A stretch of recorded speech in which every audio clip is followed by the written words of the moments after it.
တခါတော့တပြက်စီးတဲ့ကြီးကလည်းတပြက်စီးနှစ်ချောင်းကိုရောင်းချခဲ့ဝယ်တဲ့သူကလည်းတစ်ချောင်းကိုအိမ်ပေါ်မှာလှဲဖို့နဲ့တစ်ချောင်းကတော့မြေကြီးမှာလှဲဖို့ဆိုပြီးဝယ်ခဲ့တာပေါ့မြေကြီးမှာလဲခံတဲ့တပြက်စီးကလည်းနေ့စဉ်နေ့တိုင်းဖုန်နေနဲ့လုံးပန်းကျင်းကြီးချင်းကလေးနဲ့ထီရတော့ကြမ်းတမ်းနဲ့ကြောက်စစ်တခိန်နဲ့လည်းကြုံဝဆုံရတော့သူ့ဘဝကလည်းကျန်းတဲ့ကျန်းလာတယ်ဒီဟာကိုကြည့်ပြီးတော့သူ့ဘဝသူအားငယ်တက်လာတယ်အိမ်ပေါ်မှာနေရတဲ့တပြက်စီးလေးဖြစ်ရင်တော့လည်းတိတ်ကောင်းပါပဲသူ့ဘဝကျတော့နေရလဲမပူကြမ်းတမ်းနဲ့ကြောက်စစ်တခိန်နဲ့လည်းမတွေ့ရကျင်းကြီးချင်းကနဲ့လည်းမဆုံးရသူ့ဘဝตายရနေမှာပဲဆိုပြီးတော့သူ့မိတ်ဆွေအိမ်ပေါ်မှာလှဲခံတဲ့တပြက်စီးကိုအားကြနေတာနောက်တော့သူကလည်းအိမ်ပေါ်မှာနေရတော့လေသူကသင်းပြန့်တဲ့ရနတ်နေနဲ့နေရမှာပဲငါလိုဘဝကလည်းမကျန်းတော့ဘူးငါလည်းသူ့လိုဘဝရောက်ရင်တိတ်ကောင်းမှာပဲဆိုပြီးတော့အမြဲတွေးပြီးတော့နေတတ်တယ်ဒါနဲ့တနေ့သူ့တငယ်ချင်းတပြက်စီးကိုလည်းလှေကားနားမှာစုံမိကြတာပေါ့စကားပြောပြကြတာပေါ့အိမ်အောင်မြေကြီးမှာလဲခံရတဲ့တပြက်စီးကလည်းတငယ်ချင်းမင်းဘဝအသိသားရတာပဲကွာငါလိုမကြမ်းတမ်းဘူးမကောင်းတဲ့ရနတ်နေနဲ့မထိတွေ့ရဘူးမင်းဘဝကတိတ်ပျော်စရာကောင်းပါပဲလို့ပြောရှာမင်းလိုဘဝမျိုးနေကျင်လိုက်တာအဲ့ဒီလိုလဲခဏခဏပြောတာအဲ့ဒီကအိမ်မောကတပြက်စီးကလည်းပြန်ပြောတယ်တကယ်တော့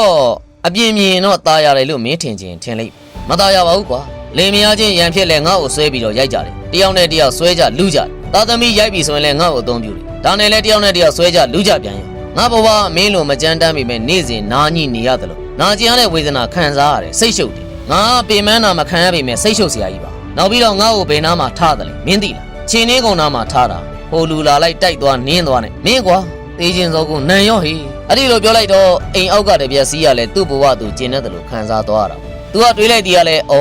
အပြင်ပုံတရံလှပေမဲ့ဘဝဒုက္ခအထွေထွေရလဲငါထက်များလာပါလားတကယ်တော့ငါဘဝအကျမ်းပေမဲ့သူ့လောက်မစိုးသေးပါလားလို့တွေးပြီးတော့လဲခေါင်းငုံပြီးတော့တငယ်ချင်းနှစ်ယောက်သူ့နေရာသူပြန်ကြတာပုံမြင်လေးကတော့ဒါပါပဲလောကလူတွေလဲပုံမြင်လေးတွေကလို့အပြင်မှာကျမ်းလို့လဲစိတ်မပြတ်နဲ့အိမ်ကောင်းကောင်းနဲ့နေနေရတယ်တင်းပြတ်နဲ့ရနတ်နေချားမှာနေရတယ်ဆိုပေမဲ့လည်းအားမကြနဲ့အပြင်လှပြီးတော့အတွင်းပုတ်တာတွေအများကြီးပါတကယ်တော့ကိုရထားတဲ့ဘဝလေးကိုအကျိုးရှိရှိပေးဆက်ပြီးတော့လောကကိုအလှဆင်ခွင့်ရနေတာလေးကကျင်းတဲ့ဆရာလေးဖြစ်အောင်စူးစမ်းပြီးတော့နေထိုင်သင့်ပါတယ်